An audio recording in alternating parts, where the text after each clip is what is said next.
Hello friends, इस video में हम लोग फिजिक्स के एक और क्वेश्चन को ट्रिक से सॉल्व करेंगे। क्वेश्चन कौन सा? क्वेश्चन 37 को ट्रिक से सॉल्व करेंगे। ठीक है, ट्रिक कब लगाना है? ट्रिक तब लगाना है जब हम लोग को एक्चुअल मेथड से क्वेश्चन सॉल्व करना नहीं आता है। अगर एक्चुअल मेथड से क्वेश्चन सॉल्व करना आता है तब एक्चुअल मेथड से ही क्वेश्चन को सॉल्व करोगे, तब ट्रिक नहीं लगाओगे। ठीक है, तो पहले जो क्वेश्चन एक्चुअल मेथड से सॉल्व हो जाता है उस सभी को एक्चुअल मेथड से सॉल्व कर लेना है। ठीक है, फिर जो क्वेश्चन अपना बच जाएगा उस सभी क्वेश्चन को छोड़कर नहीं आना है, उस सभी क्वेश्चन को क्या करोगे?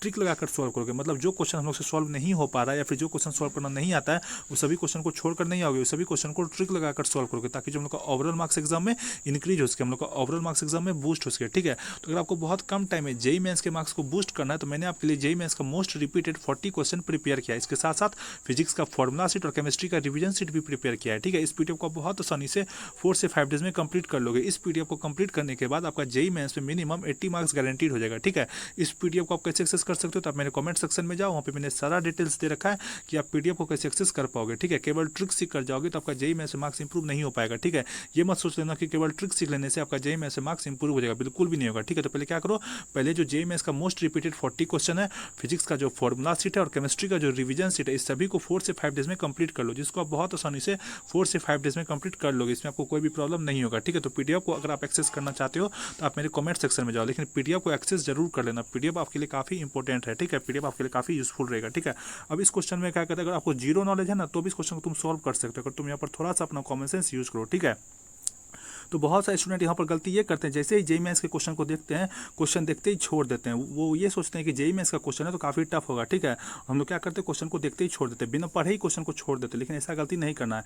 भले ही क्वेश्चन के बारे में हम लोग को कोई भी नॉलेज नहीं हो तो भी क्या करना है, क्वेश्चन को कम से कम एक बार रीड जरूर करना है। ठीक है, उसके बाद क्या करेंगे, रीड करने के बाद उसमें ट्रिक लगाने का कोशिश करेंगे, उसमें अपना कॉमन सेंस यूज करेंगे। ठीक है, जैसे कि इस क्वेश्चन में हम लोग क्या करते हैं, बिना नॉलेज के भी क्वेश्चन को सॉल्व कर सकते हैं, अगर तुम यहाँ पर थोड़ा सा अपना कॉमन सेंस यूज करो। ठीक है, तो पहले क्या करेंगे, क्वेश्चन को बड़े आराम से रीड करेंगे कि क्वेश्चन में क्या पूछ रहा है।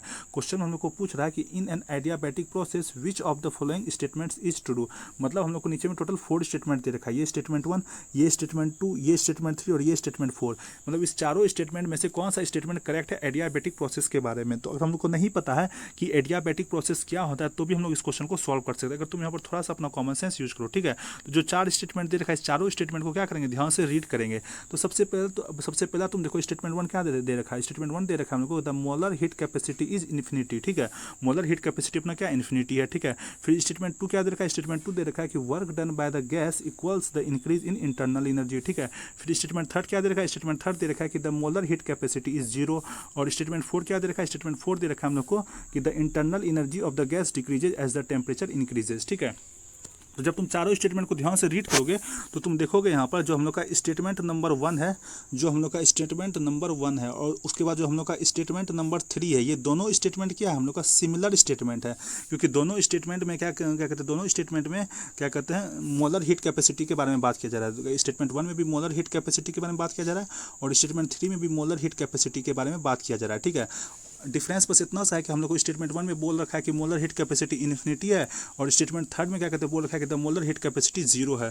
तो चूंकि दोनों स्टेटमेंट सिमिलर है तो इसमें ऑप्शन जो स्टेटमेंट 1 है और जो स्टेटमेंट 3 है उसमें से कोई ना कोई एक स्टेटमेंट तो जरूर करेक्ट होगा। ठीक है, ऐसा तो नहीं होगा कि स्टेटमेंट 1 भी इनकरेक्ट हो जाए, स्टेटमेंट 3 भी इनकरेक्ट हो जाए, क्योंकि स्टेटमेंट 1 स्टेटमेंट 3 दोनों सिमिलर स्टेटमेंट है। स्टेटमेंट 1 और जो स्टेटमेंट 3 ये दोनों सिमिलर स्टेटमेंट है, तो दोनों में से कोई ना कोई एक कंडीशन जरूर करेक्ट होगा। या फिर क्या कहते हैं, मोलर हीट कैपेसिटी अपना इन्फिनिटी होगा या फिर मोलर हीट कैपेसिटी अपना 0 का कोई ना कोई एक कंडीशन जरूर करेक्ट होगा, दोनों कंडीशन इनकरेक्ट नहीं होगा। ठीक है, तो क्या करेंगे हम लोग, ऑप्शन 2 ऑप्शन 4 को एलिमिनेट कर देंगे उस बेसिस पर। ठीक है, तो हम लोग क्या करेंगे, ऑप्शन 2 को एलिमिनेट करोगे, फिर ऑप्शन नंबर 4 को भी एलिमिनेट करोगे। अब ऑप्शन 1 ऑप्शन 3 में से तुम गेस कर सकते हो, तो यहाँ पे 50% प्रोबेबिलिटी होगा कि आपका आंसर करेक्ट हो जाए, क्योंकि अपने ऑलरेडी 2 ऑप्शन को एलिमिनेट कर दिया। अगर तुम 4 ऑप्शन में ब्लाइंड गेस करते तो बहुत कम चांसेस होता अपना आंसर करेक्ट होने का। पर यहाँ पे क्या किया, हमने पहले 2 ऑप्शन को एलिमिनेट किया, अब यहाँ पर तुम गेस कर रहे हो तो यहाँ पे करेक्ट होने की प्रोबेबिलिटी अपना इंक्रीज हो गया। ठीक है, तो अगर तुम यहाँ पर आंसर चेक करो तो आंसर हम लोग का ऑप्शन नंबर 3 ही दे रखा है। तो इस तरह से पेपर को अटेम्प्ट कर सकते हैं।